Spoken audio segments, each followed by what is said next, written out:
superior, inferior. Superior, and the apex was inferior. So same thing for the heart. The base is going to be the broad superior margin. That's what all of the vessels are either exiting or entering from. Then the apex is going to be the inferior pointed tip.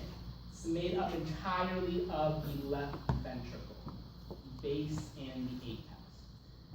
So there are 4 chambers in the heart. What are the 2 superior chambers called?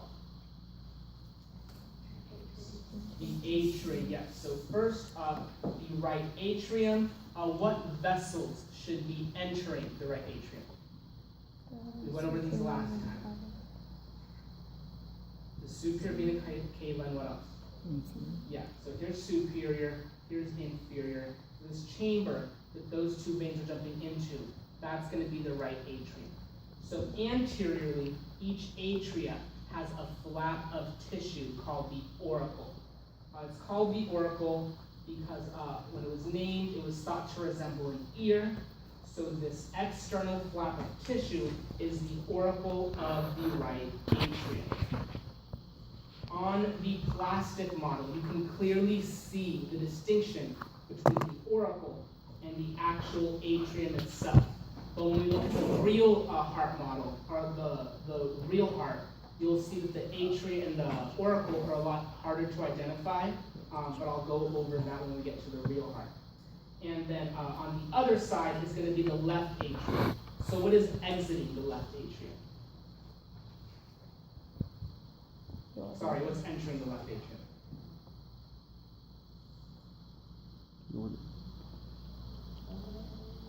Pulmonary. Pulmonary trunk. Yes, the pulmonary vein. So these are the pulmonary veins, the left and right pulmonary veins entering the left atrium. The veins are not going to be visible on any of our actual heart models, so they're only going to be visible on the plastic models that we have. Now, let's see what else. So, what is the vessel leaving the left ventricle?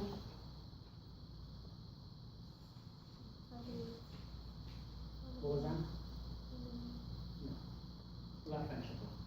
Aorta. What specific part of the aorta? Ascending. Ascending, so we already went over the ascending aorta last time, but it's going to be a term that's going to pop up again. The ascending aorta, and then leaving the right ventricle is going to be what?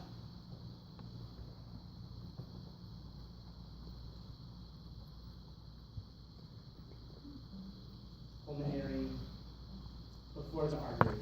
Trunk. The pulmonary trunk, yes. So the pulmonary trunk is going to be leaving the right ventricle, and then you can see it's going to branch into the left and right pulmonary arteries. So the trunk you will be able to see on the real heart, but the arteries you will not. So the arteries only visible on the plastic models. And if you guys look up here, so on the rightmost superior vessel, superior vena cava, in the middle, ascending aorta, and then the leftmost and also the most anterior vessel, that is going to be the pulmonary trunk. So what are the 2 chambers underneath the atria? Ventricle. The ventricles, yes. So I already said that the left ventricle makes up the apex, so as long as you can identify the apex, you shouldn't have any difficulty identifying the left ventricle. The left ventricle is also going to be larger than the right ventricle, and why is that? Where is the left ventricle pumping blood to? The whole body. The whole body, and the right ventricle is just pumping blood to where? The lung. The lungs, yes. So the left ventricle has to exert more force, and that's why it's going to be larger and a lot more muscular, as you guys will see. There are also 3 sulci that we're going to go over on the heart, and a sulcus is just a ridge or groove that runs along the surface of the heart. So the first sulcus is the coronary or atrioventricular sulcus.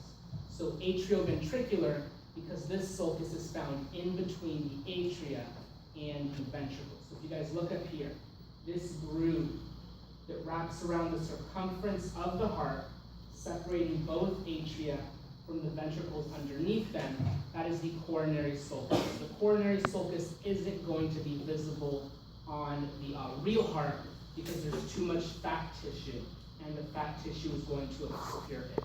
So the coronary sulcus is only visible on the plastic heart models that we have. So a lot of vessels are found within sulci, and we're going to go over some of the vessels in this sulcus. So the way testing is going to work, if I want you to identify a sulcus, there will be a sticker that spans the width of the sulcus. But if I want you to identify one of the vessels that runs along the sulcus, there will just be a sticker on that vessel. Does that make sense? So sulcus, the sticker will span the width. With the vessel, the sticker will be just on that vessel. So besides the coronary sulcus, there are two interventricular sulci, and these have their names because they separate the left and right ventricles. So first up, the anterior interventricular sulcus, found on the anterior side of the heart. This one is going to be oblique. So you'll know that you're looking at the anterior side of the heart because the anterior interventricular sulcus will be oblique. And then if you look at the posterior side of the heart, the posterior interventricular sulcus will be much more vertical. Any questions on that? And the last thing I'm going to go over on the plastic model is going to be the vessels that supply blood to the heart and then take the oxygen from the heart, blood from the heart into the chambers. So first up, the left and right coronary arteries. As soon as the ascending aorta leaves the left ventricle, two little arteries are going to branch off of the ascending aorta and supply blood to the heart. If you remove this, you can see the two vessels. One is going to be right there, and one is going to be right there. So the left coronary artery is going to supply blood to the left side of the heart, and the right coronary artery is going to supply blood to the right side of the heart. So we're going to go over the two main branches of the coronary arteries, starting with the left coronary artery first. So the left coronary artery is going to be really, really short.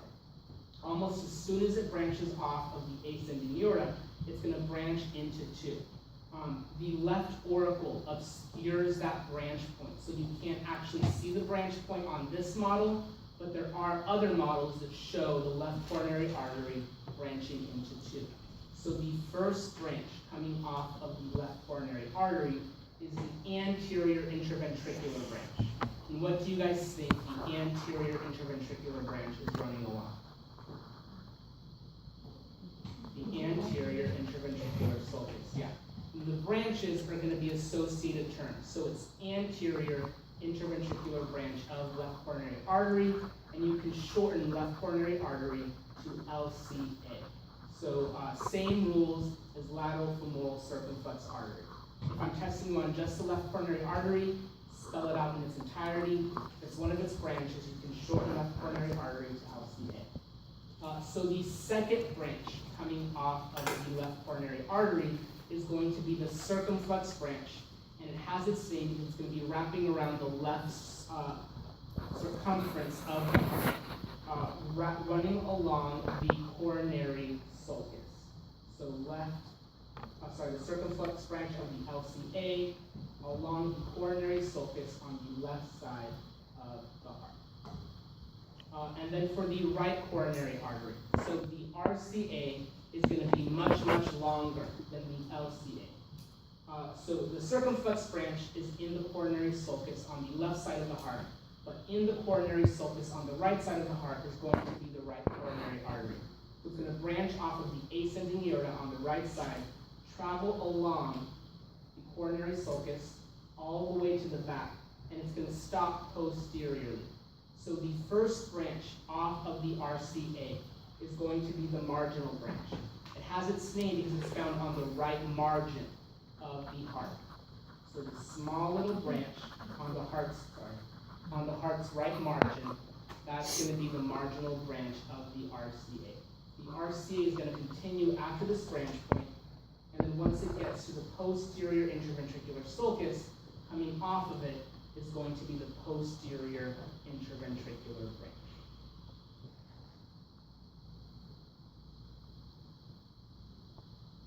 Any questions so far? So there are in total 6 arteries that you need to know to supply blood to the heart. The left and right coronary arteries and their 2 respective branches. Yes? No, it comes off of the RCA. And marginal also comes off of the RCA. And there are only 2 veins that you guys need to know. So the first one is the great cardiac vein. The great cardiac vein is going to start in the anterior interventricular sulcus. It's going to travel upward alongside the anterior interventricular branch of the LCA. From there, it's going to move on to the coronary sulcus, traveling along the left side of the heart. You can see that eventually the great cardiac vein is going to meet with the second vein that we're not going to name. What's those 2 veins mean? They form the coronary sinus. And the coronary sinus is going to dump into the right atrium. The 2 veins you need to know, the great cardiac vein and then the coronary sinus. Because the walls of veins aren't as muscular as the walls of arteries, on the real heart, the great cardiac vein is going to be too impacted. So it's actually not going to be visible on the real heart, but the arteries in the sulci will. So great cardiac veins only visible on the plastic heart model. Any questions so far? Okay, so what I want you guys to do